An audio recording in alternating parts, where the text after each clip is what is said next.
audio. No, we won't be able to speak. We'll be trying to. Yeah, it was makes saying a the whole computer noise. Holy shit! Okay, so we're muting this. Yeah. We're actually speaking through one account, which is whatever. That answer speed. Are you started? Have you started the space? It's 5 minutes past the space. Yeah, have you started it? We're learning Should as be we on now. go. No one's. You should have started. Let's see how we go. Are we live? And we live! I got skills on Sound that. effects, man. Yo! I'll start from my phone. It's not doing it on there. Who hosts? Well, you can't start from here unless you got PixelBoss as well. Yeah, we covered as well, but I did join screen. T-mail too. Okay, we got so far like 13 people going to this, so hopefully more joins. more permanents here than people coming in. I'll tell them to retweet. Yeah. We'll start schedule spaces and things trying. Was it on that link, on that banner link? Yeah.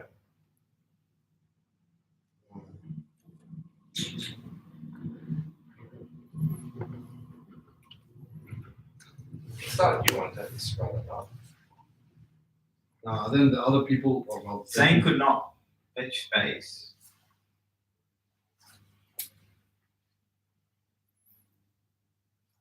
Sorry to give you such a hard time, Victor. Look what that has done to us. Well, we're all live on YouTube right now, just to let you guys know. Yo! Hey. Represent. What's up, YouTube? We're all just trying to figure out our phones and stuff. I'm gonna start it on my phone. Tech 101. We're stuck in Web 1. We're gonna get to Web 3 soon. We're gonna get to Web 3 We're soon. blood, you fucking pager. Alright, you guys can join on it now. Pets.com. Start listening. And it should be on. Oh, there we go. So I'm just gonna do list now. We're just listeners. Yeah, just chill. Rowdy's on there. Rowdy. CoinJar is joining. Whoa. That's us. Alright, so I'm just gonna turn the volume down. Is that you, CoinJar? Yeah. Oh man. Oh, you're CoinJar. I got some problems. I need to solve. You got some requests. Yeah, hit me up after. Let's chat. Aren't you sponsoring the event in September? There's one. On script check one? Yeah. Yeah. Yeah? We Yeah. need some tickets. Pardon? We need some tickets. Straight to the chase. Oh, Jamie, you got Nobody- anything, mate? We were like, That's we know the CEO. I as was well. one of the things to do. Yeah. Let's go to CEO route. Rowdy, mate, you need to take over this fucking space and make it work. But like, you're here, so let's go. How are you, bud? How are you feeling? I can't hear it.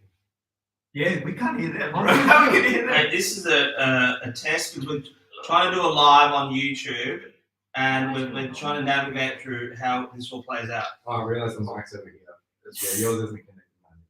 Ready? How you doing? There's also 2 seconds delay when we speak in there when it comes out. So I'm going to change to Ivan. Alright, yeah, do that. Sure. welcome to Web 2.5. What's up, fam? Yeah, no, 20%. Currently What just happened? experiencing technical What difficulties. just broke. Did you cancel it? No, you just broke. That's Oh, it's finished, bro. We got it created a new link. No. Well, That's a pizza. Let's Yeah. go. Yeah, no, it just truly broke. yeah, I'm you gonna got it start. created. Is that because like all of us are No, it's because he must lock in as me. You accidentally This is what we're gonna do. Oh no, you changed the profile. alright, cool, Daniel, I'm listening. This is what we're gonna do. Yeah. You're gonna start the Twitter space. That's it. Start it on your phone. And Then how are we gonna hear the space? True is fine. No, we can't. As DOTF. Isn't true I mean, that as- phone. no, it's possible. How are we gonna hear It's still through that. As in we're not gonna log in through ours. Yeah, just do the exact same thing. So you'll go on off as in your own. If any of you no, speak, or it's gonna be delayed either way. It's gonna 2 second delay, and then it's gonna throw off what I'm trying to ask or answer. Web 2.5. I thought it was supposed to be What is going to be a meme? Like, you know, it's a lot of these What's the people call on like, YouTube, bro? What's the YouTube link? It's under the comments. Alright, everyone can join the space now on PixelBoss site. I'm just gonna brush your head. Please.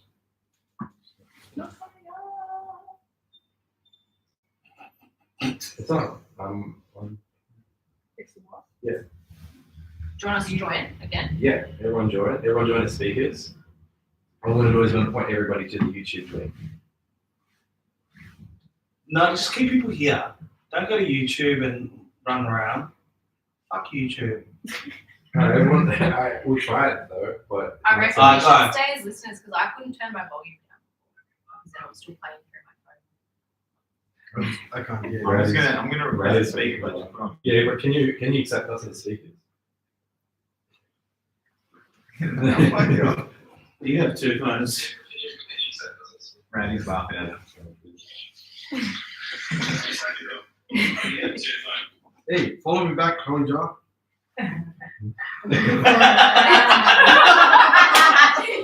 Yay! Come on, 132. You gotta get 133. Round two, we got Close close. one. Let's do it.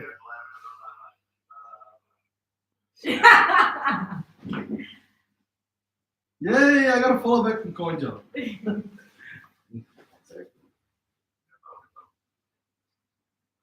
You know my end game is all the exchanges follow. Like Oh, really? Pico.com, Binance, Swabi, all You follow. know, crypto. Fuck it, of course. You're You're collecting late to the them party. all. You're collecting them all like a Pokemon. Uncle One, Grandmaster. yeah, exactly. That's my I also got Paris Hilton and all the others. That's sick. Do you guys want to turn all your volumes down or off? My volume is down Off, and my off, speaker off. is off. So how? Right, you gotta let us I'm know on if mute you're anyway, so. now. This should be sweet. And I Oh, it's all can't down. hear anything, so. Can't hear anything. Let's just. What about? Okay. Do you want to try and unmute your phone and then talk? Sorry? You want me to talk from my phone? Yeah, phone's on. No. Let's talk from your phone now. Hello?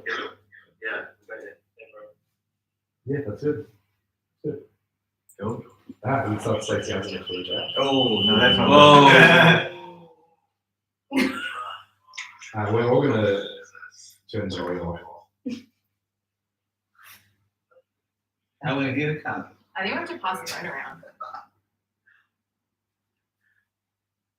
So we'll all talk through one, right? That's fine. Like, if you have one, everyone else is just muted. Do you want to play it through two?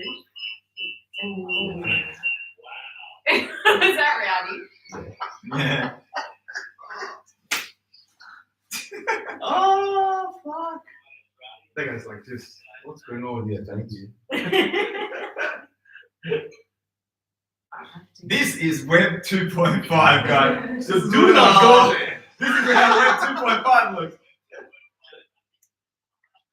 I'm just trying to think how to solve it. If everyone turns their mic off, it's fine, right? Yeah, we'll go for one fucking phone. We just gotta listen really carefully. Just pass Everyone's it on around. mute except for you. Just pass it around, bro. Alright, cool. We'll get started. Alright, does everyone want to tweet this space out? Including No, let's test it first. Hey, we're on, we're on.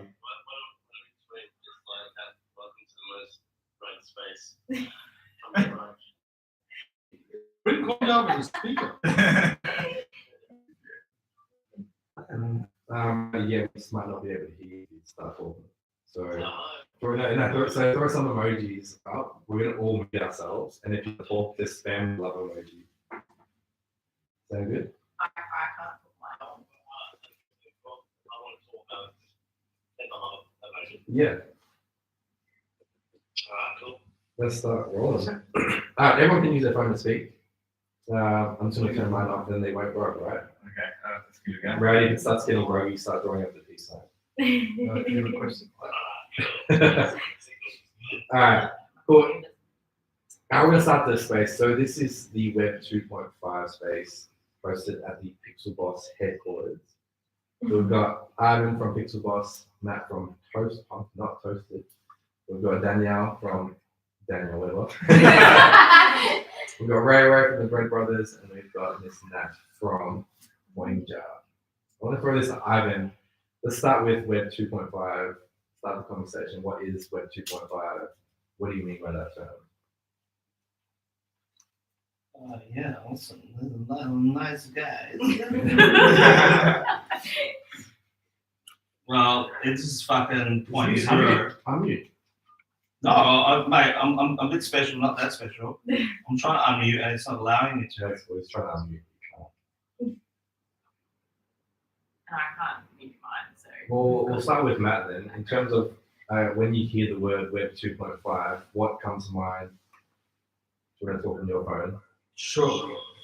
Turn yours off. Are we going to talk on my phone? Ivan, mute yourself.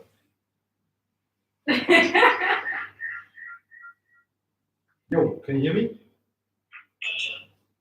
So, Web 2.5. It's not fully toasted yet. And yeah, It's doing Me? nothing. I just feel that if it's either Web 2.0 or Web 3, kind of anything in between, kind of anything, it's not 2.1. I said this before. I did a retweet of a tweet that I did before, just above on my pin, on my profile. Yeah, I think it's about the key to how we will innovate, the focus on innovation moving forward. So if we're stuck in between, we're not going to think about the tools of innovation to move forward and to add, whether it's to NFTs or whether it's to anything else. Yeah, so that's my opinion of Web 2.5. I think it's not fully toasted. It needs to be Web 3.0 or above. I've worked out the basic function here. Yeah, for me, 2.5 is having the mindset of everything that's come before. So in Web 2, there's a lot of really strong learnings in business and how to create really strong attributes to community in a Web 2 way. And fundamentally, there's a lot of things happening in Web 3 that aren't being executed with the undercurrent of traditional business. And that's what I mean by 2.5. So if you can take the best from Web 2, drag it into Web 3, you've got a fucking awesome ability to deliver on your promise and deliver at scale. And you can't fake a lot of things. You can fake looking fucking gorgeous if you put on a great outfit or extra makeup or like implants in your feet to look taller. Like, there's a lot of things you can do to pretend to be something you're not. But what you can't fucking fake in business is to deliver on your promise. So when you can actually start to do those things, and then you it's not about like polishing a turd and making things look cool. It's about going, what can we take from Web 2 into Web 3, right? And the opposite is equally important. When you're in Web 3, what can we take from Web 2? And that's where we sit in the middle, where we've got the ability to bring those two together and get the best from the situation. And that to me is really important because I've seen it in a number of ways already. Okay, can I ask you this question then? So, in relation to that, I get that, and I totally get that you need Ivan, you want to mute yourself? a bit of both. You need a bit of both, for sure. But then the question comes around what is Web3 and whether or not it's around centralization or decentralization. And I mean, you can argue the fact that also currently we're not fully decentralized. However, we're moving to this direction. There's no middleman at all, and you know we're growing into a place where we can run without a leader, so to speak. Okay, that's what decentralization is about. So, how do you foresee us moving forward if there's no? And this is the question I ask always to a lot of people: how do we foresee us moving forward?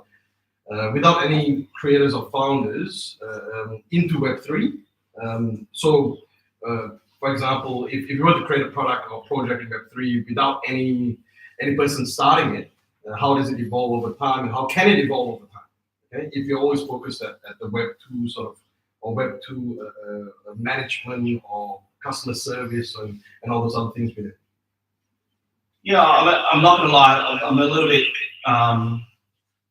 Just got me, that'll be fine. So, like in terms of customer service and all of those things that you refer to as Web 2, in Web 3, that's community. So it's really about having the ability to be really engaged with the community and deliver on your promise. So that doesn't matter how it's written; it's about what you do. So fundamentally, you know, the ability to deliver on your promise is the underlying thing here. I wish there wasn't a Web 2 or Web 3 conversation. It's about how do we deliver and succeed. That's what it comes down to. So I think if we take away the arrogance of either or either, and work out how do we collaborate and kick ass. That to me is the conversation. Okay, so another question. Facebook and Meta, okay, Zuckerberg. What do you call that? An absolute fucking shit fight. So you've got basically one of the most wealthiest, hyper intelligent people on the planet. He's been working, mate. Before you even heard of fucking crypto, the guy was already there. But you only looking, you can't read headlines and look at those headlines as an absolute truth. What he's going to end up doing is have the ability to deploy at scale something that he can then distribute that makes sense to an everyday person, right? And that's what we want to do. We're early per se, and if you take everything in your stride and deploy the things that are important to you, and everyone in this room has a different purpose. But if we can support each other, we help strengthen each other. But you know, everyone has a different why, and whatever that ends up being is like it's okay. But when you have someone like Mark Zuckerberg that we're all hating on, being able to convince not 1.2% of the population, when he takes to 50%, how does that not benefit us? Mm-hmm. Well, the question that we just raised before was, how do you? Oh, just talk to your fucking hand. I forgot we were having a space. Before we jumped on the space, that was the question that we raised. What did we say? I've completely lost my train of thought because I was talking to no one. But basically we were saying, like someone just said, like, how do we get our audiences on board? Like, how do we build and how do we get more people on board? And essentially, like, yeah, we may not agree with what Zuckerberg's doing, but it's going to help us band together and develop our audiences. So much of a muchness, really. Well, I remember about a year ago, although I've only like joined Twitter a couple of months ago and been publicly collaborating and joining and building a community for a few months. I've been working on this for a year and a half, and I remember a year ago people talking about a whole lot of shit about the negatives of how we progress.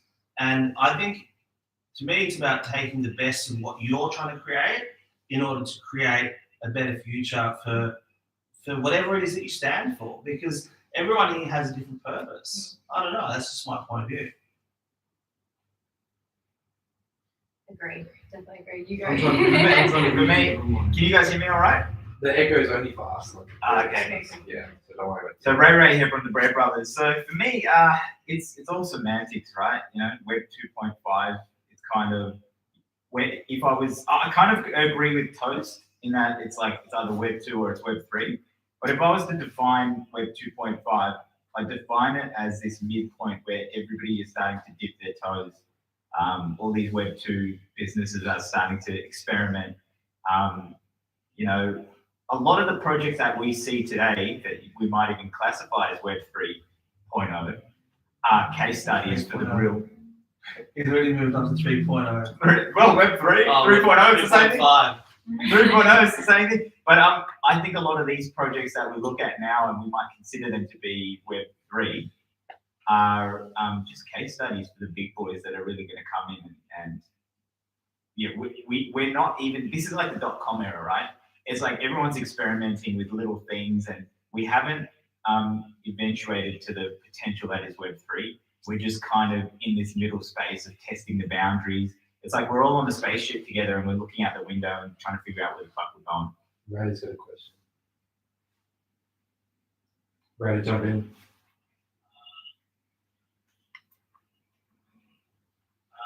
I was talking.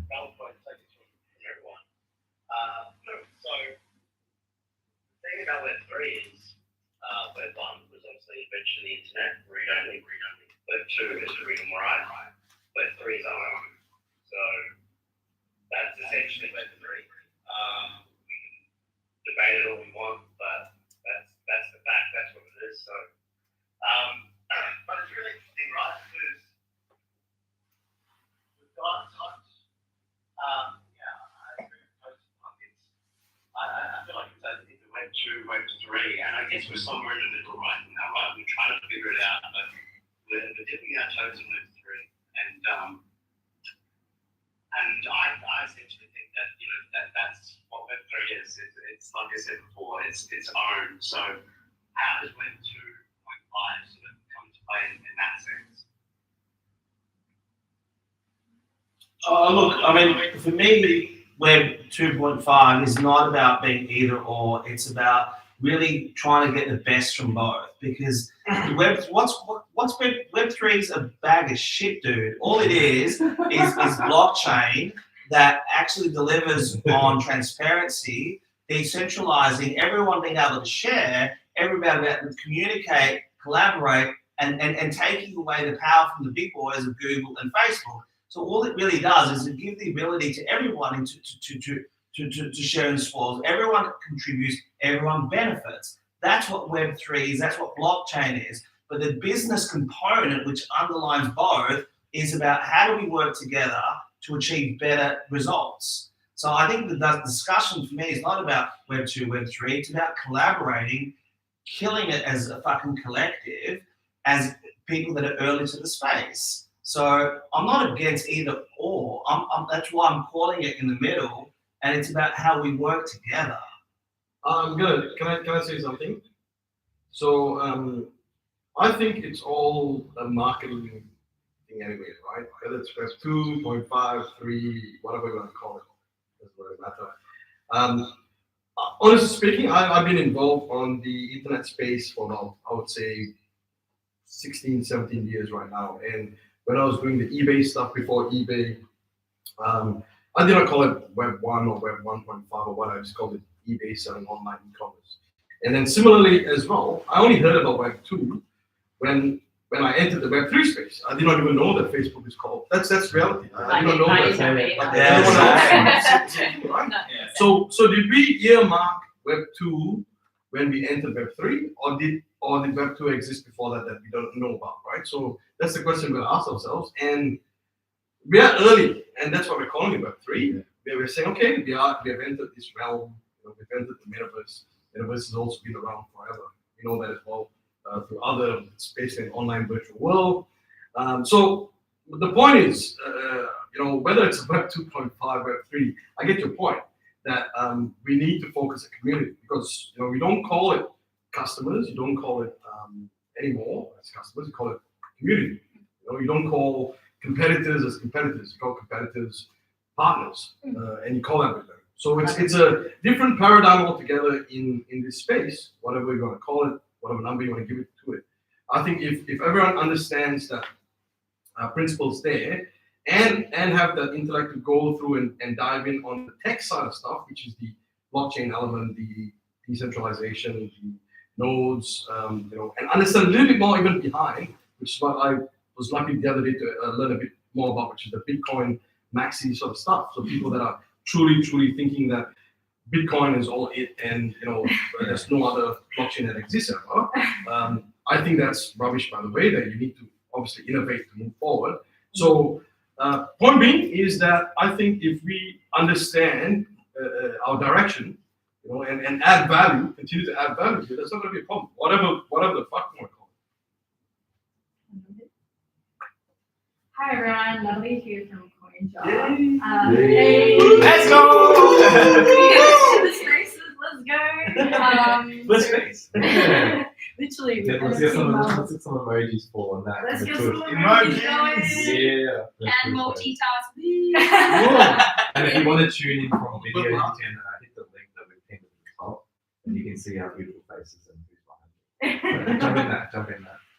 See Ryan's tracking. So for perspective or for context, so I work at CoinJar, which is Australia's longest running cryptocurrency exchange, right? And I think from an exchange perspective, the way that I would define Web 2.5 is kind of where we're currently at, where we're at this awkward adolescent stage. You've got people still using, spending hours a day on Instagram, but then Meta is going to be introducing NFT functionality soon. And like a lot of the technologies that underpin the metaverse, like AR, VR, immersive spaces, like people interact, like billions of users on Meta and Instagram interact with augmented reality every day with filters, like face filters.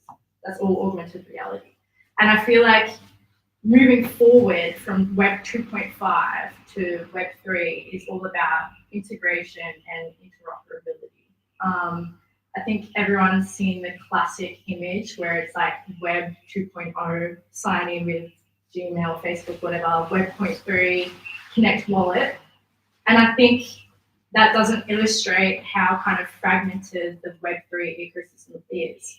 You know, the number of wallets there are for different blockchains, there are only certain places and stuff like that. I think the key moving forward is like making sure we're all building a space that's interoperable and integrates everything. Because currently it's painful.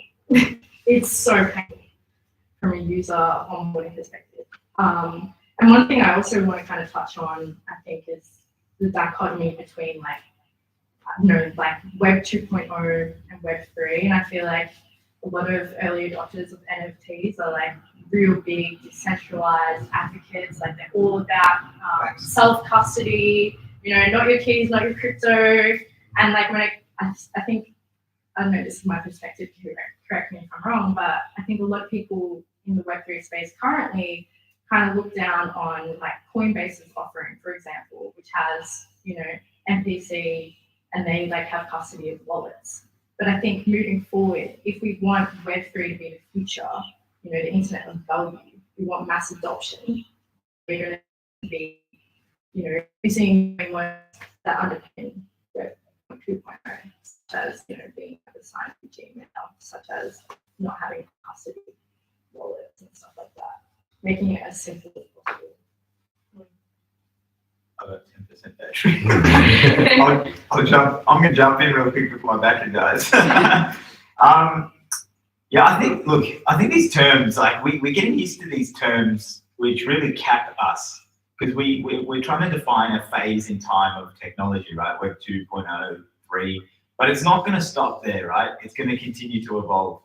I don't think we should, let's not focus on the semantics of it. We'd all have different interpretations about what that means. But if we start talking about it like it's a phase, then ultimately we'll define that in our minds and we'll try and reach that. Whereas technology is going to continue to evolve. It's not going to stop here with blockchain and NFTs and Web3 and interoperable metaverses. It's going to continue to evolve and blow our minds. Like back in the 80s, the late 80s or early 90s, when they started talking about mobile phones and devices that you would use that would, you would spend all of your time using this device and, you could film off it, you could contact your family. People laughed at that because they couldn't understand the full potential. I just think that, let's not waste time on really talking about semantics and just have front of mind that we want to change and evolve and continue to develop this technology. Because we're going to move through Web 3.0, we could say 4.0, 5.0, 6.0. I think real quickly on that as well is that what people need to realize is that we are actually technological beings, we're digital beings now. And this sounds a little bit crazy, but we've evolved into these beings that our lives are governed by technology now. We're potentially, the people in this room and the people listening could be the last generation that knew what it was like to be without the internet or be without the NFTs or be without the metaverse, right? And I think it's just, part of our human evolution is that this technology, we're going to continue to evolve it and we're going to evolve and grow with it. Yeah, that's there. Switching gears, because I've got a whole take on Web 2.5, but we won't go into it. Web 2.5, we get the whole idea. It's trying to step into the direction of Web 3 in terms of real world utility, real world value. On the topic of real world value, everyone in the room, we want to be able to touch these things that NFTs and Web 3 provide us. Love to get from Danielle's perspective, from the art world, how you're utilizing that to integrate into your work now, and then Matt as well, how you're planning on doing it through Toast Punk. Correct. Should we go first? Yeah. What was the question again? Because you were distracted. I was directed by essentially real world utility. How are people utilizing it? How are you utilizing it? Okay. And how are you going to utilize it in the future? Cool. I'm on the hello everyone again. Toast punk is toasted. It's distracting me, so I'm speaking down into the phone. Yeah, so I mean, I think the biggest thing that I haven't mentioned is the community aspect, and for me, I feel like I'm sitting in the middle of Web 2.0 and 3.0. I hope don't need to go back to that, but you know, and which leads to utility as well. So basically, I've tried to bridge the gap between physical and digital.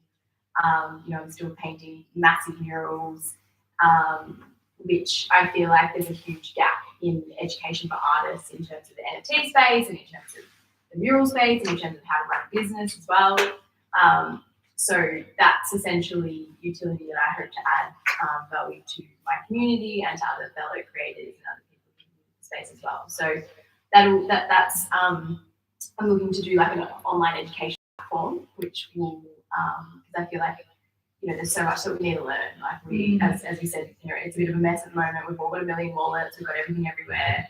At the same time, I've got artists asking me like what the hell an NFT is, and you know, can I paint a physical canvas and turn that into an NFT? So we've got the need for education and mass adoption everywhere on all scales, from the collectors, from the creators, from like every standpoint. So basically, I think that's the sort of angle that I want to come in on. Oh yeah, the food has arrived. Let's go!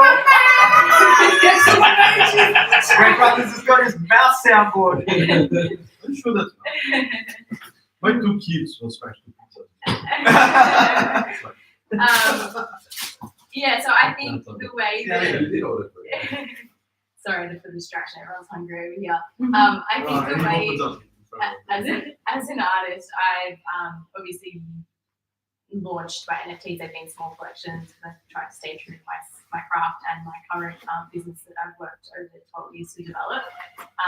But attaching the physical piece to my NFTs was a huge focus, which some people say is utility. I was sort of like, yeah. Also prints and merchandise and memorabilia, physical as well. So there's a lot going on in this room right now. Everyone just saw pizza walk through the door, guys. In case you're wondering why we're distracted. That's great.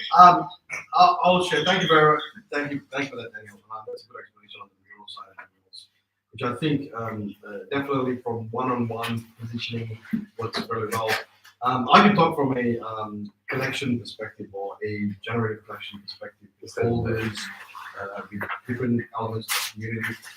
So today, in fact, I spent a bit of time with the team discussing various ways we can provide utility to holders in particular. And the question always is, when we provide this utility, what in terms are they going to receive back for it? Whether it's airdrops, because it's so typical today. You can see so many collections that offer airdrops, tokens and things like that.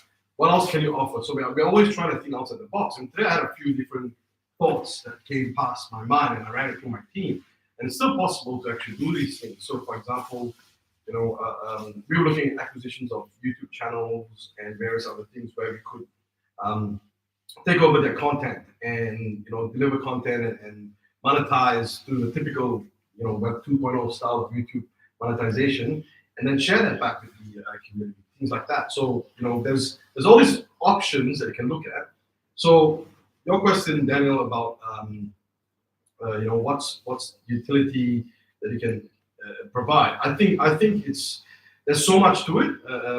You can keep it simple. You can keep it using tech as well, and that's why one of the things. The simplest thing that everyone does is games, where you can actually get your holders into the games. It's like elite access or exclusive access, something like that.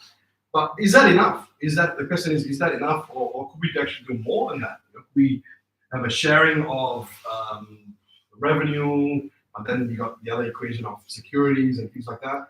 So I think we're still yet to see a lot of these things happen. And yeah, the future is bright here. I'm getting freaking hungry here, smelling that. One of the things I want to actually say is there's another thing. Toastpunk, I was discussing with one of my friends, good friends, who owns a public company. I did a tweet about this before, and I spoke to our community about this before as well, where we could run a kind of an amusement park where we have educational things in that amusement park, the racing club, go-karts, and different augmented reality things. Once again, the issue here is I'm confining then access to that to only people who are local or only people who are in Australia, not the rest of the world. Where I know for a fact, those one community, we've done our research on this here and analysis, is that we've got people from, I think, close to 16 different countries across the world. So how do we feed all of them the bread? How do we make sure that we get them all those utilities across? And that's why the digital edge, digital advantages such as revenue sharing, token sharing, airdrop, all that sort of stuff. That's the more common approach to a lot of projects. But I always feel that there's more to come, and I think there's definitely more to come. Yeah, for sure. I mean, even like when it comes to utilities, and let's say you've got 60% of your audience internationally, and you do utility type activations that are here domestic, you can give your token holders the ability to list those in the market itself, or rent them out. So like, whether it be a hot lap or whether it be hanging out with your favorite artist or backstage or what have you, they're moments and experiences that people love. And at that point, you might be the token holder in Canada or in London, but you can then list that as an experience that you're on selling. They're the kind of things. But ultimately, I think utilities for me and that's why I like in my description, it's fucking everything, because you know what, you'll get those moments where you get the right perfect storm where you become the next fucking Bored Ape or the punk and what have you. There's enough clout around it, and it's the right people buying it. Therefore, they're throwing the right parties, creating the right memories, experiences. People buy into those projects because they want to hang out with the footballer, the recording artist, X, Y, and Z, and not because it came with something really cool up front. That happened because of a movement. But if you can start a project where the utility, you can actually fucking put that on the table and has a real life value outside of nostalgia, outside of hype, all of a sudden you've got a business. So everything that we're doing at PixelBoss when it comes to our agency and our platform, anything that we touch needs to have a real life experience and real life value, not based on and not being disrespectful to art, because art and music are subjective. Anything creative is subjective. You can love or hate, but if a bottle of something or a particular item, and again, it applies to that as well. You can buy a piece of art, like a furniture piece, but when you go to IKEA and you get a good fucking deal for $50, it's not going to fall apart. Is it award winning? Probably. Is it cheesy? Most likely. But if you go to up the road here and buy a piece like the one that we've got here, and what I'm pointing at is a bench that was built 150 years ago, and there's only 3 in the world left, but you could fucking throw an elephant on that and it's not going to break. It's quality, it's got substance, it's got history. There's a lot of things that you can, bat for in saying that's good. Well, I don't like it, but I can say it's quality. And I guess, so I don't keep rambling, the point being is having a product, a service, yes, we're buying it as an NFT, that someone else will value over beyond hype, and because they love the art. That's just my point of view. No one's talking. What are you? You got it. I agree with that. And I think both Matt and your points are really, really insightful. And I think that's what a lot of projects and artists haven't done, because they've just wanted to get something out there. I'm not going to name names, but I'm Your butt is live. Spread my gut. We just saw Web3 butt. I swear, I'm not going to talk anymore. Every time I talk, it's like something's going down in this room and everyone thinks I'm so distracted. No, but yeah, I think what Ivan said, yeah, it doesn't mean like you have to have utility, but I think if you're putting a project together that holds value, especially as an artist, there is a lot of art out there, and it's like some people aren't, and even me, like I look at some art and I don't feel anything on the other end, so it kind of needs to have something for me to be there, like if I'm not connecting to that artwork. So everyone's different, but yeah, I do feel like moving forward, what's behind those projects, and you know what events you can get into and who else you can connect to, and at the end of the day, like this community is about connecting, collaborating, and I guess all banding together. So I think it'll just become more and more apparent. Yeah. But look, you as an artist, like one day it could be like a 10-story building fucking installation of something that represents Picasso, or it could be Michael Jordan, or it could be anything. It could be like the subject is what the consumer looks at, but you as an artist, if you're consistent, you're consistently delivering a fucking shit hot product time and time again, and you have for years. That's what I'm buying into. If I'm buying into you, I'm buying into consistent, awesome, fucking really good culture, really good product, and there's no fucking downfall. You know, if you design something that is racial or religious or whatever, that's all subjective, right? Because the biggest things that happen in the world are fucking through religion. Like it's religion in fighting. Like, you know, there's so many histories built on fucking hate based on belief. And my belief is what I got taught by my dad or my leader or my king or my queen. Get fucked. You know, being a good human is simple, but we're always fucking demolished into culture being what my bloodline is, or my ability to do X, Y, and Z. You know, fuck all that off. I'm now relating to you as an artist. You do good work. End of story. You get commissioned to do something that you believe in. Would you do something if it was racial, if it was offensive? I'm guessing the answer to that is no. Answer to that is no. Yeah. Yeah, Rowdy's got a question. Yeah, the answer to that is no. I do, maybe back when I first started, when I was learning and developing my craft, and I was sort of more open to things, but now I definitely need to connect to the artwork on some way, in some way, shape, or form for me to actually be able to produce it at a level that I'm quite happy with. So yeah, definitely. Answer's no, got everything. Rowdy.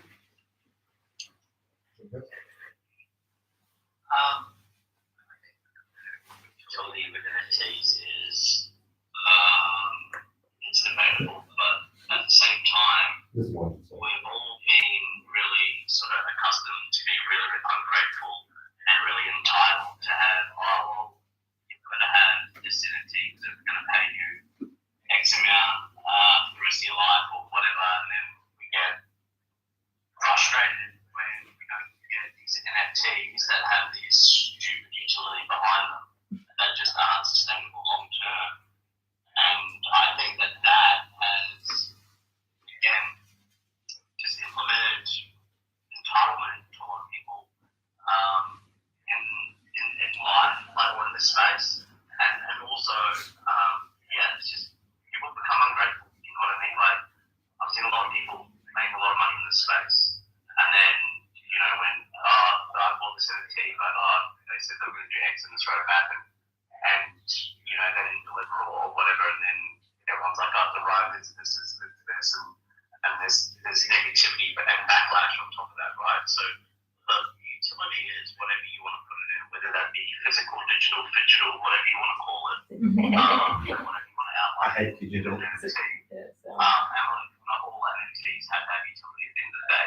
We've seen that with PFPs, it's being used and abused, copy and paste, as we all say, but and that's fine, right? Like some people just like PFP, that's cool. You know, some like with a lot of utility, you know, something like a Bored Ape or a Mutant or whatever, or a Punk, and the list goes on. But I think it is really, really cool to have, you know, a digital utility where you've got aspects of the digital and physical coming together. But yeah, that's sort of my 2 cents on utility. Can I quickly jump in, Toast? No. Die.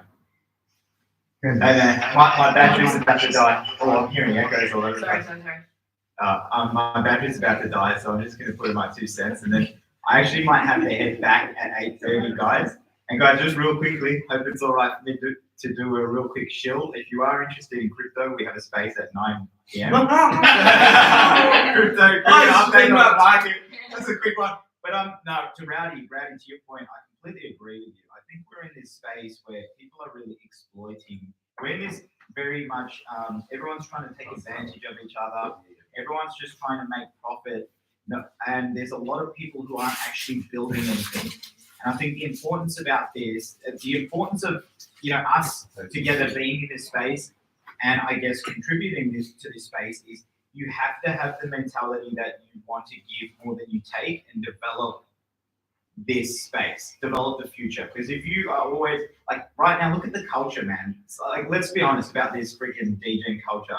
Everyone's just freaking memes, things that shouldn't be selling for what they are. Everyone's using these terms, utility, and they don't even know what utility means. They're just like, oh, utility. Yeah, what utility does it have? Everyone's looking for a profit generating quick buck. And the same shit, I hate to refer back to it, but referring back to the .com era, it was the same thing. Everyone's just trying to get their domains. Nobody fully understood the potential of what we were doing. And I think the real people in this space are the ones that are building the future. One of them, you guys know that I'm super bullish about Artifact, is they, I believe, are building the future of fashion. Any of these projects that you can see, they're going to make a change in the world. This is going to change the way we live. It's going to solve a problem. It's going to improve our lives, or it's going to add value. Most of the shit around, let's be honest, doesn't add value.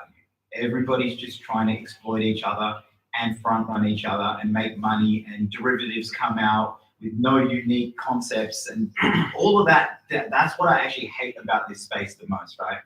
What I love about this space is the ability to tap in and build communities like you could never, ever have done.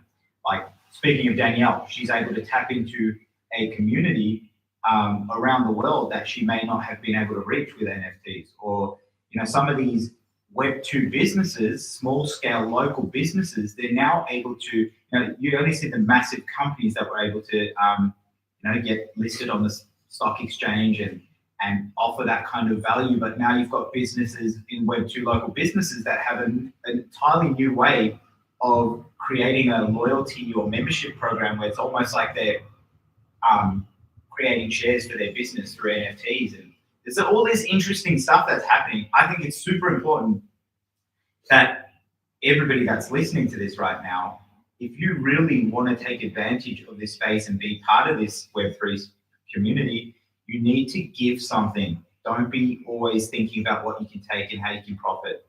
You need to think about how we can, help the space along. That was my 2 cents. Mic drop. Hey, that's the longest 1% I've ever seen. That was awesome. Ryan, thanks for that. Ryan, you mentioned this now about culture and the culture forming in this space that we are so used to. And I'm gonna call it out loud. So you got whitelist, you've got FOMO, you've got hype, you've got all these things there. Now, unfortunately, people fall into that trap all the time, every single day. I see it all the time. Now, is this the way of the future for Web3? Who knows? I don't think. I mean, to me, whitelist is meant to be sort of an exclusive thing that you get, that it's hard for people to get in and things like that. But will it be that if every day you look up the space, there is 100 projects running and everyone has a whitelist? Like, is it more going to be access to communities that are more important, or is whitelist going to be more important for new projects? And that's the question we're going to ask, because if we break that culture of whitelist and FOMO and hype, then we will get behind, I think, value add projects that provide real utility and things like that. But that's my opinion. That's I might be completely wrong. I might be maybe naive about the point that everything needs a whitelist. But that's my opinion. Is that I think if people truly believe you're gonna be in that project no matter what, whether you buy it on secondary, and that's the other element to it as well. You've got secondary side you can buy. So if you're not the first minter, doesn't mean you can't still benefit from the utilities provided on secondary. And today's whitelist people, you can see most of them. Sorry, thank you. Most of the people on the whitelist today, you can see like There was an example in a CubeX project, CubeX project by the Babes clan, which pretty big mob from UAE. They minted their whitelist, took maybe I think longer than normal, and they run through them over the floor, like the Gen 1 guys and the Gen 2 guys. So is that strong community? I don't know. Like what happens after the fact? So is the importance of whitelist real? That's what I'm gonna pose the question on. Let's see what people think. Take advantage of like 0.5%.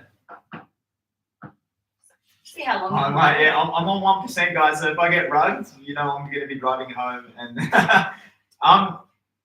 I think this whole culture of freaking the grinding on Discords to get into a whitelist and all that is complete bullshit. Fuck that. What does it prove? Like, how does that give me any entitlement to be part of your community? So I waste my life going into a Discord, spamming a message every 20 seconds or whatever the cap is to try and get in.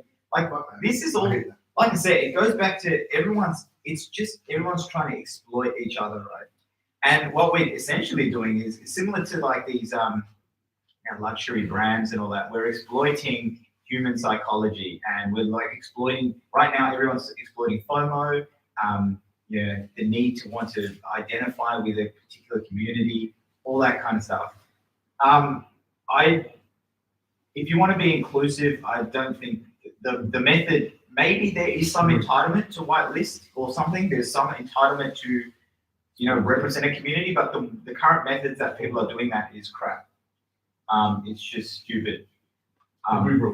Yeah, we just have. Okay.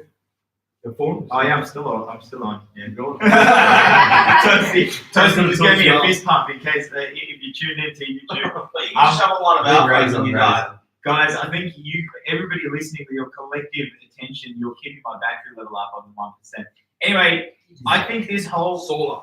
Yeah, I think this whole thing is a lot of this stuff that we're doing right now. I don't think it's going to exist in the same way in the future. As we become more meaningful, as we start to evolve into something which is like a real community. When we go mainstream, we're not going to be doing the same shit we're doing now. It wouldn't make sense to me.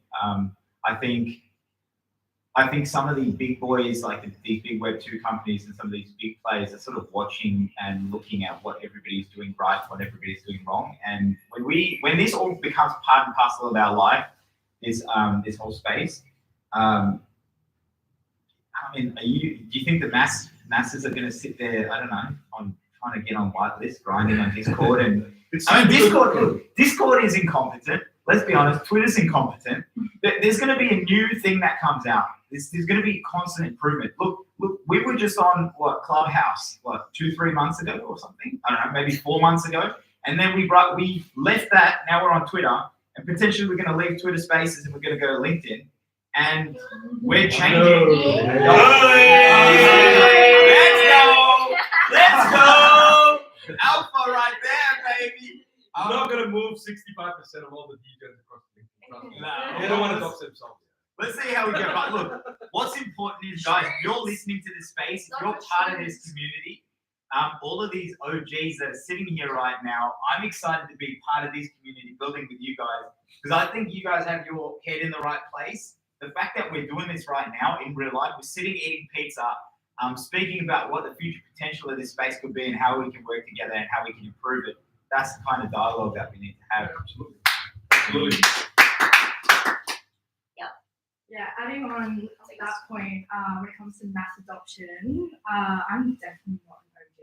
I mean, I bought NFTs, but only on OpenSea. And funnily enough, Coinjar, we actually have a relationship with Lush Sauce. Yes. Way back when, before he was into NFTs, we got him to do a little art piece on our office wall. And we were chatting to him, we did an interview with him probably March last year. And at that point in time, he would have been one of the highest earning Australian NFT artists. Yeah. And he was, it was during the March peak as well, right? So we'll, mind you, Ivan here is being photographer, getting the angles. I'm just showing you my ass. And so back in March last year, Lush Shops was talking to us and like, you guys should really look into NFTs, whatever else. And then I was looking into it personally. And the biggest barrier for me personally was the fact that I do not have time to be constantly keeping track on Twitter and to be constantly like trying to grind on Discord. I hate Discord. And that was like one of the biggest barriers to entry. It's like controversial. I hate this guy. Okay, you echo my sentiment here. Can you say bye from me? Okay. Don't rate me from the Bread Brothers. Hey, don't rate me from the Bread Brothers checking out. Sorry guys, my phone died. I gotta go back home for the other space. Guys, 9 p.m. crypto space. Peace. Oh, yeah! Let's go! Sorry guys. So I think it's interesting the way forward for Web3 mass adoption. I think marketplaces like we can see play a much bigger role. Get a charger. Give me a hand, bro. You're a legend. What's he saying? Okay, guys. Bye. Take care, guys. Don't knock over the one. Take care, man. You can knock it down, just can't steal it. It's all love, isn't it? Someone's gonna be talking. Are we still live? Hang on. I got a question for. Am I on? I got a question for CoinJar. That's on the chopping block. Let's go. So, why doesn't exchanges allow the well, so they obviously accept coins transferring to or tokens transferring to. Why don't they accept tokens, NFTs transferring to there as custodians? So basically, if someone wants to hold the NFT in exchange, why can't they hold it? Well, it's all about the technical setup of wallets. A lot of exchanges with their wallets that they create on behalf of their customers, a lot of it is generally ERC20 tokens. So that's why you can generally get any kind of cryptocurrency. And then NFTs generally being ERC721, it's a different type of asset. And so it requires a lot more engineering work to be able to transfer and hold NFT assets within your crypto wallet. But a lot of crypto exchanges are, developing their own Web3 wallets, like internationally. You obviously got Binance, Crypto.com, Coinbase, and then locally here you have got CoinSpot, who technically kind of have an NFT wallet, but you can't transfer out of it. It's just like It's fully, that's it. I actually don't know how it works. Yeah. I got to follow up on that there. Okay, so when you receive ERC20 tokens in an exchange wallet, you can also give that to someone and say, "Hey, transfer an NFT to me," right? And the reason why I asked this is because of this particular reason.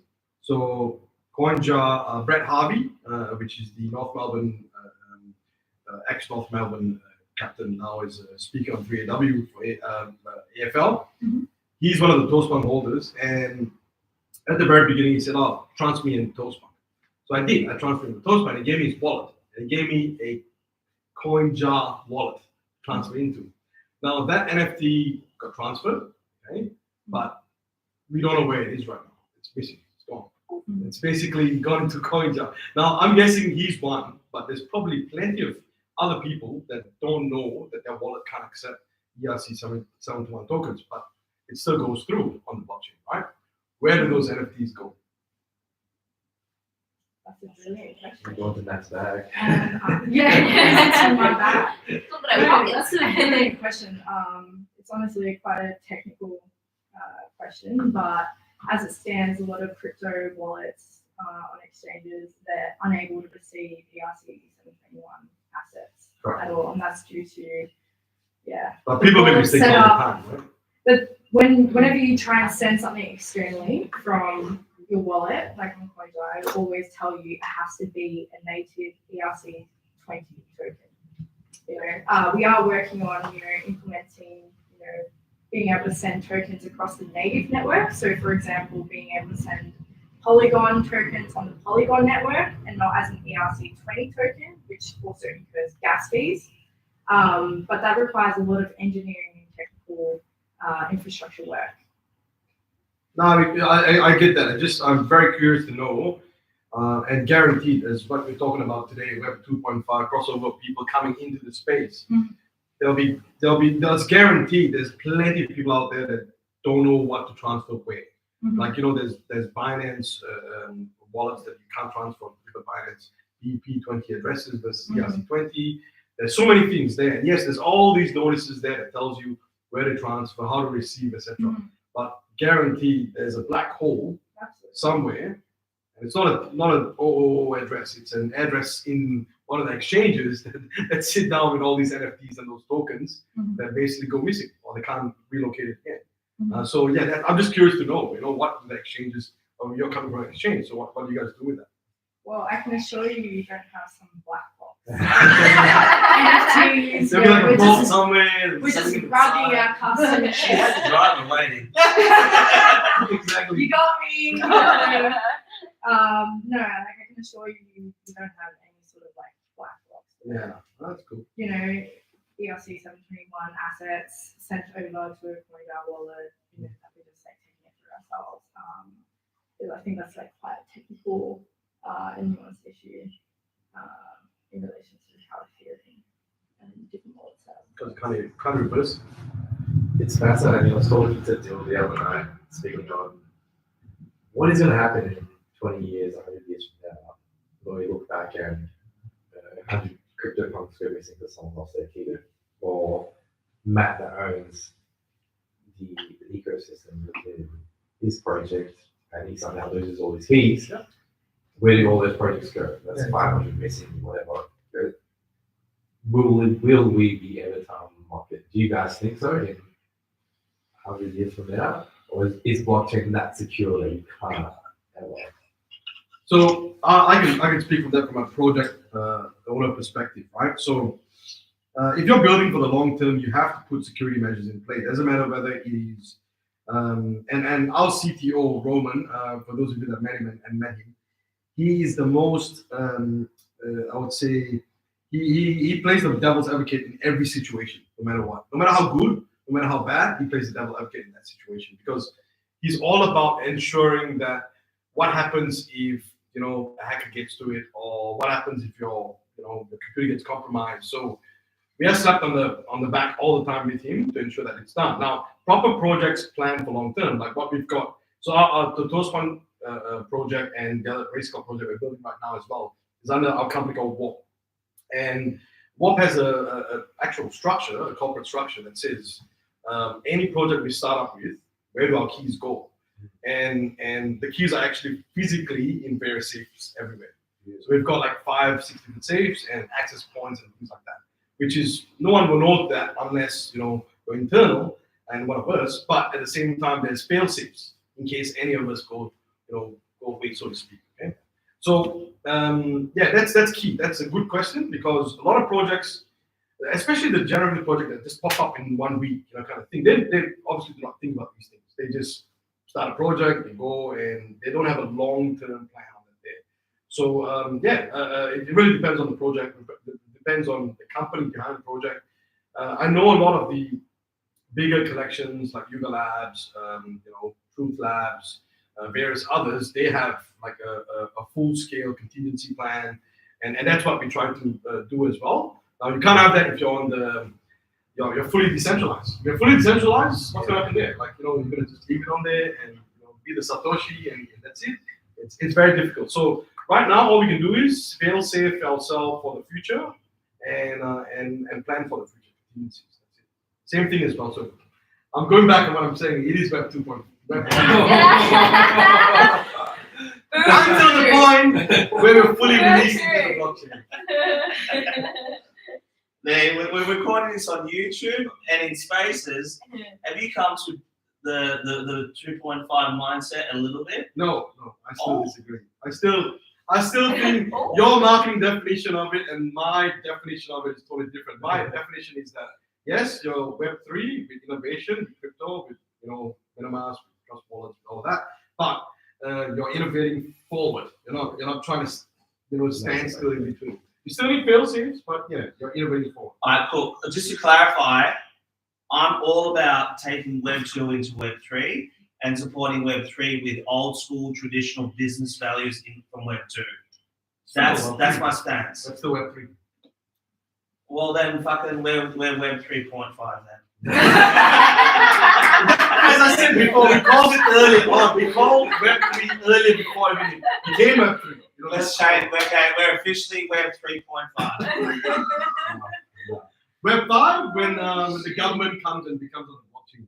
Web6 is when we reach to Mars, Elon, shit like that. Who knows, man? But it doesn't matter. It's all marketing lingo, I think. I'll jump in here. On the topic of governance, you seem like you put your head wrapped around working along multiple projects. What have been some of your favorite structures in terms of governance? And then I guess I move into the topic of DAOs. But what are your favorite governance systems you've seen work? Okay, so work and what I like are two different things. So what I like is DAO governance. I like DAO governance because it gives that, because it's all about community and you give the community the rights to actually vote in or make proposals into a quorum, and then it's how you want to set that quorum up. I like the DAO governance structure, but what works right now may not be that. Okay, it's still maybe too early. I think there's still an education curve on people to understand, coming to space. Is it to make money? Is it to? There's so many questions there you got to ask yourselves, right? And I'm still facing on a daily basis. Everyone's like, yeah, okay, we need to make money on this. We need to make money on this. We need to flip. And they get worried and they're just, I'm just dealing with a lot of degen culture and attitude style, which I mean, I guess it is what it is. The space, like everyone's, putting their liquidity and talk about getting liquidity out and things like that. But I care for more those that are looking long term in this and looking for those additional utilities that can be provided. Okay, so what works and what I like are two different things. What works, I think, today is, to be honest, and this is real. It's still, I'm seeing maybe, let's call it a percentage of maybe 70-80%. It's all about, I still think, hype for more whitelist, money, degen kind of stuff. So we're not there yet, but it's slowly becoming a bit better. And through the Toastman community, you can see we are educating a lot in that sense. Where, we can go, everyone go check out my OpenSea floor and volume. I don't give a fuck. Like, at the end of the day, it's about our community, how strong they are, and how much they're holding towards the future of our project and what utilities we can provide for them, right? And they know it. They know it, and that's why they're sticking there. So we, I don't know whether this particular space, but you can see in all the other spaces that have been there, actually this space as well, we've got, post-fund PFPs out there. I mean, people use that as their recognition of what they're about in the space. And it doesn't matter, like there's so many other projects I know that these other people have been in that have made money on them, they still stick with the Toastman PFP. Why? Because we stand for that value of long-term, we stand that value for utility. So sorry. What are your values? What are the things that make you who you are? So to sum it up, like there's a few things, but the hashtag Get That Bread, which is also shared by the Bread Brothers. To us, that is in essence what we're about. And bread can mean anything to anyone.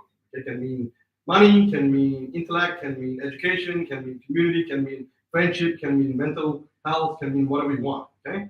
So to us, that is what we are about always at the end of the day. So if someone reaches out, not just to me, but reaches out to another community member of Toastman and asks for help or support or guidance or someone to talk to, they will always be there to answer. They're not going to say, hey, you worry about your own thing and I'll do my thing.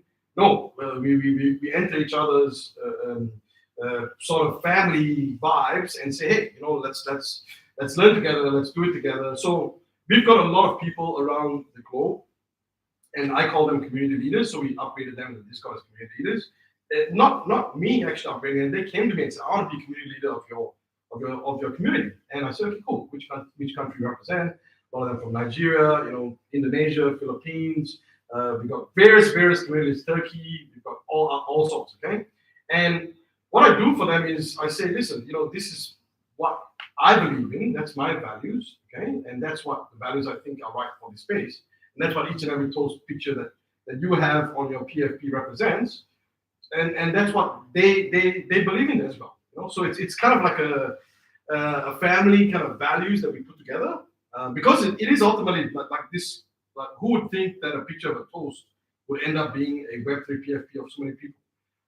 Like, we're talking about a couple of thousand people at any one time, usually, okay? And the reason is because this piece of toast represents those particular values that I'm always about since the very beginning. Since when I first entered Twitter, when I had only 100 followers and told people about what we're doing, that's exactly what I've been all the way from then, all the way till now, all the way till in the future. So that's what we're about. For me personally, I'm always very intrigued about the intersection between NFTs and how it kind of represents our digital identity. And I think Personas. one of the problems that I see in the space, kind of as an outsider looking in, is that you have so many NFT projects that have these ridiculous roadmaps that are promising the world. We're going to have gaming, full metaverse, promising everything. And I feel like what the NFT space also needs to kind of come back to is kind of what Danielle is doing. Art for art's sake, the culture behind it, how your taste for art reflects, your identity and your certain sensibilities. I just feel like there's been so much focus and emphasis on roadmap and utility and everything, but particularly when we go from Web 2.5, wherever the fuck we are, to Web 3, when you got Meta introducing NFT, profile pictures and stuff like that, I think digital identity and how NFTs interact with that will become way more apparent. Yeah, look, we're 3.5, just to No, I completely 100% agree. But fundamentally, I think it's going to take a year or two to find our feet. Let's be real, because there's people that are at this that it's fucking sucks. I'm going to be super extreme. You're Banksy. You're an artist. Yes, you're a brand, but you're Banksy, and therefore, if Banksy does a drop, it has inherent value because it's fucking Banksy. If you pretend to be Banksy, you're fucking worthless. But you've got to earn that fucking name. You've got to put that hard work in. You've got to earn the community's trust and create value. Mm-hmm. Therefore, it gives you a certain amount of wealth in terms of what you're worth. There's a lot of things that happen and that will happen that pretend to be something they're not. And those things will be pretty evident, I think, very quickly. And I think what we've all learned through this bear market is to be closer to the truth of the founder and the ability for that project to have any mid to long-term longevity. Because I'm not proud to say that I've actually been part of a number of rug pulls, and it's just that FOMO fucking mindset. I'll jump in. For the culture, what an absolute crock of shit that was. I jumped in and out within seconds, and that crashed. I jumped in on fucking the goblins. I jumped in on that.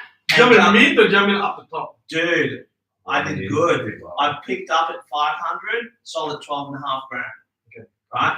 You're Web 2.5 when you say it. Yeah. Say it in fear. Yeah. Get fucked. Take this all you want.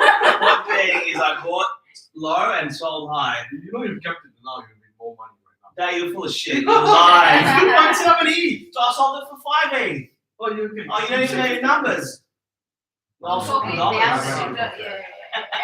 Anyway, point being is the majority of projects will all go to zero because they don't have proper, although you say roadmaps aren't important and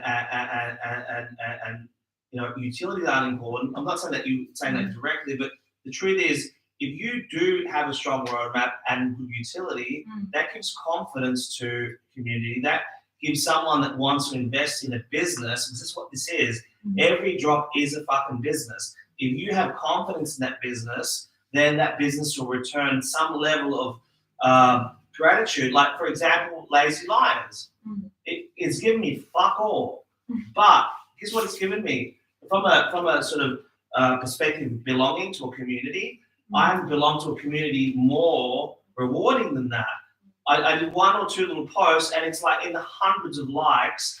I'm a nobody in this space, and I won't be forever because I don't really care about being fucking known as an influencer. I care about learning about the space, and I'm contributing to the space, and then stepping into my own world. There's other projects that I've invested more in that give me fuck all. Like Gary V, what an absolute fucking tool bag. Like, seriously.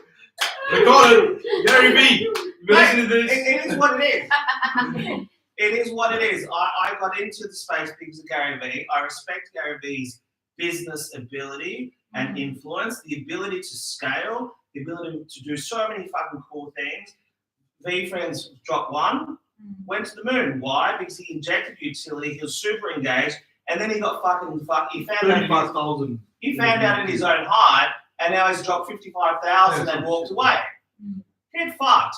You know, so that's not okay to be able to pretend that you care and then dish out the same shit time and time again. Oh, go on, jump in. No, actually, I want to say something else about that as well. So you're spot on with his NFT max supply situation. Okay, so we obviously know Nickelodeon is coming into the space with their own Rugrats. Okay, Rugrats. Yes, correct. Now, what are they going to do? Are they going to tell the world and say, hey, we're going to do 10,000, we're going to do 12,000 and stop there? Or do you think they're going to do more? Okay. The question is, being Nickelodeon, I'm pretty sure, and how they run their shows and all that kind of stuff, they're going to be more, correct? So is that really important then? Is that going to be useful? Is that going to be the same scenario as the V Friends scenario, where it stops that way or it goes up? Is it doing real utility for the space? Well, look, if Gary Vee turned around and said, I'm going to give the rights to the holders, and said, okay, I'm now done it. It's not, he's the puppeteer, he's the Tom Piper, he can actually influence on a global scale. He has the ability to go, I'm going to do a deal with a homeware company for that, and that. I'm going to do school uniforms, I'm going to do a drink, I'm going to do a fucking X, Y, and Z. He has the ability to do that. He can scale and turn this into a multi-billion-dollar project. But so far, it's really closed-minded. I've sold you an NFT, I'll just bag $60 million, and I'll get back to you when I'm ready. That's not very fucking convincing for a community holder of 27 of these pieces of shit fucking things. No one is upset. I wouldn't really. I got 1,000 books. CoinJar has a MetaMask. Just send it to CoinJar. Just send it to Yeah, you want to get rid of it? Poof, gone. Jump in. I think people get emotional when their bags are tight. Exactly. I'll say that. Ultimately, that's what it is. It might take years. He'll inject it. It's just a long-term play. Yeah, And he very much educated his community, saying, if you're buying this, don't wait 1 to 3 years. Wait long term. Yeah. So that's what I'm holding on to. Wrapping up the space. That's what he tells himself to sleep. same. Coming to the end of the space, and Matt. Well, no, I'm going to step in because this is on fucking YouTube or whatever the fucking Web2 ancient tech this is. I'm 100% believing in the fucking spirit Gary Vee character. I think mid to long term, he'll deliver. I just don't like the journey so far. It feels like a sloppy little kiss with like a route that didn't go as far as it could have. Fair enough. He likes to follow through. The phone's down. He's done. In terms of really, I've got some We can end the space right now. We can end it. YouTube live. All right, we'll touch on 3 values that you want to establish within the Web3 ecosystem. Matt, you mentioned something very important in terms of the value of the project. I know you've got your own project as well. What is 3 values you want your holders to hold? That's a big question. I think for me,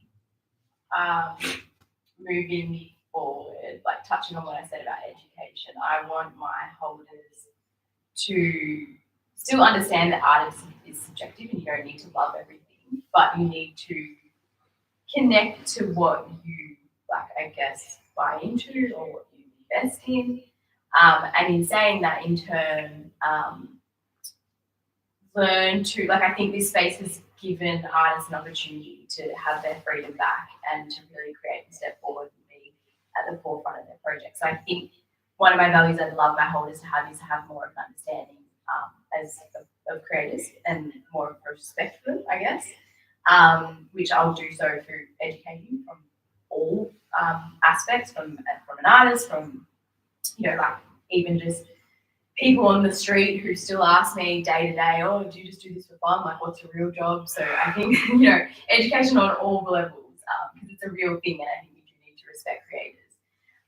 Another value I would love is, to just, what Ivan said before, like, and I say to you all the time, like, I felt more supported in this space in the last year than I have on my 12-year journey. So, it's been a long journey, and in this last year, I've just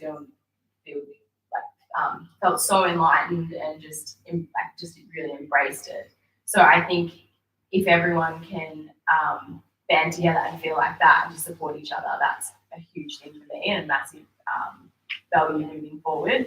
And again, don't buy into or invest your time and your effort with the right intentions. I haven't started this journey to make money. I think anyone knows, some people see what things sell from and they're like, oh, you've made all this money, but everyone sitting here, I can guarantee, has put everything that they've made back into their project. So and I say that to my collectors as well, don't buy into something if you're wanting to make a quick dollar. It's long term for me. The utility aspect too, I'm really excited about, just giving my prints away and giving memorabilia away. So it comes back to values and the right intentions. That's a really good value. Thank you, Daniel. I think that was good. Mine's actually written in the Discord. When I know people hate when you join the Discord for the very first time. When you join the Discord for the very first time, you will see in the rules, okay, that you come in. And these 3 words, which is the 3 values, ultimately what we are built on, can be the same meaning or not, but it's care, support, and help. Okay, these are the 3 values we stand by, and all the OGs in ToastCon will know that, because that's what they sign up to when they join in, and that's what we repeat all the time. And all those 3 words as well could mean the same thing, but some of them are proactive, some of them are reactive, some of them are reaching out. They mean different things. So even though they're kind of intertwined, they all have their own different facades to it, and that's what my 3 values are for my community all the time: care, support, and help. Well, I don't personally have an NFT project, but I guess from my perspective and from what I've seen during my time at a crypto exchange, I think one of the values that I really love about Web3 is returning value back to the users. Ownership. I think having the agency to actually own things you create.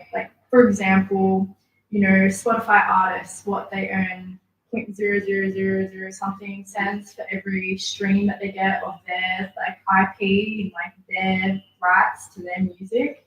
Whereas if you look at the average user, the money that they've made on OpenSea and the value that is returned back to NFT users, I think it's much greater.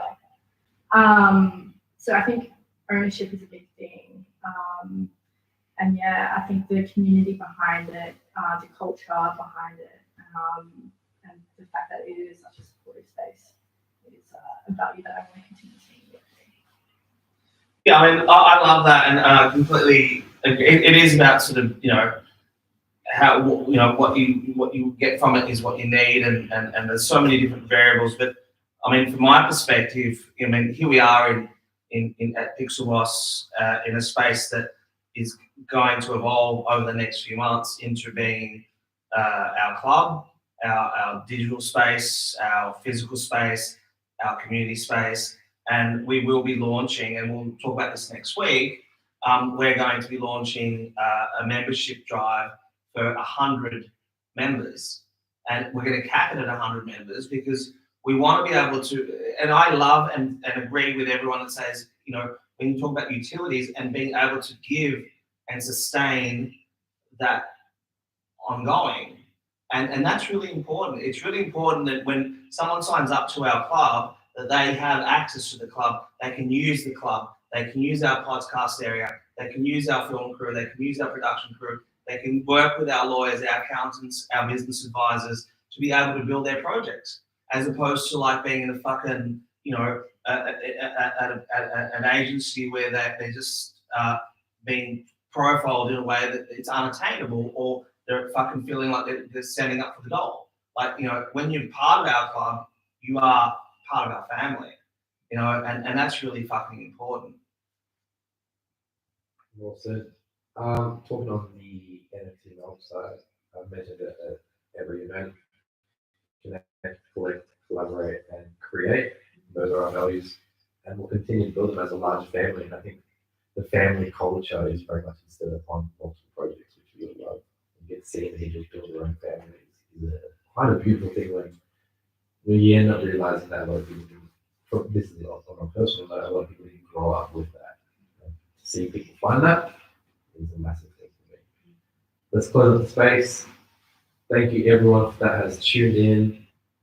If you would like to check out any of the projects, follow the speakers, and peace and love, my friends. Good to have you on. Thanks to our speakers that came through. You guys are all legends. Thank you, thank you. Thanks so Have a much good for one, having guys. us. Peace. Thank you. Bye. And I think we're recording this. I know you're closing up the space, but I'm just going to call it now. The crew at NFT Melbourne will dominate on a national level when it comes to running events and engagement and really creating an experience for people. I think like there's no one that's come close to what you guys are doing. And when it comes to the Bread Brothers have fucking dropped off and already changed their name to the Bread Fam or whatever their fucking new name is. But I'll call it now. This will sound really, really cheesy. If they continue on their journey, they'll be the next Hamish and Andy when they were cool 10 years ago. They can genuinely take over this space from a Web3 component and take that energy, bring us all in. And between them and what you guys are doing at NFTML, we're fucking in a good place. So thank you. Thank you. Legend. Awesome. Oh, Yo, made it the space. Good job. your team. Yay! Let's give it. Yeah, that's Sydney. Yeah, that Brisbane. Melbourne's coming for you. Fuck you up. No, we're gonna love you. That was cool. It was a weird fucking start. Yeah, It sounded funky. it's hard to concentrate, like as well. Whereas when you're on like a Twitter space on your own, it's like